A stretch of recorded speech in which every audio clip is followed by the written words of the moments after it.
The first step in deep cleaning your carpet is to thoroughly vacuum it. Use a high-quality vacuum cleaner with strong suction power to remove loose dirt, dust, and debris from the carpet fibers. Pay extra attention to high-traffic areas and ensure you cover the entire carpet surface. Next, you'll need to prepare a carpet cleaning solution. You can either use a commercial carpet cleaner or make a DIY solution using household ingredients like warm water, mild dish soap, and white vinegar. These solutions are effective in breaking down stains and dirt on your carpet. Before applying the cleaning solution to the entire carpet, it's crucial to spot test it in an inconspicuous area. This ensures that the solution does not cause any discoloration or damage to your carpet. Once the spot test is successful, you can proceed with the cleaning process. For a thorough deep clean, consider renting or purchasing a carpet cleaning machine. These machines use hot water extraction to penetrate deep into the carpet fibers, removing dirt, stains, and allergens.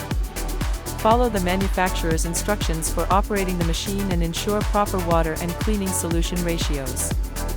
Start by slowly moving the carpet cleaning machine over the carpet, applying the cleaning solution and hot water.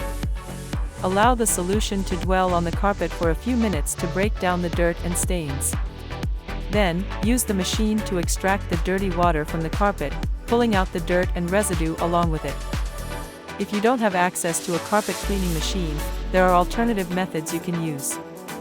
One popular method is using a carpet cleaning brush or scrub brush to manually agitate the cleaning solution into the carpet fibers. After scrubbing, use a wet-dry vacuum or towels to extract the dirty water.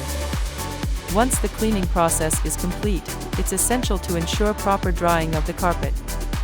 Open windows, turn on fans, or use a dehumidifier to promote air circulation and speed up the drying process. Avoid walking on the carpet until it is completely dry to prevent resoiling. To maintain the cleanliness of your carpet, remember to practice regular vacuuming and address spills and stains promptly. Consider using area rugs or mats in high-traffic areas to protect your carpet from excessive wear and tear. Deep cleaning your carpet yourself is a cost-effective way to restore its beauty and freshness. Remember to start with thorough vacuuming, spot test the cleaning solution, and use a carpet cleaning machine or alternative methods for a deep clean. Ensure proper drying and follow post-cleaning maintenance practices to prolong the cleanliness of your carpet.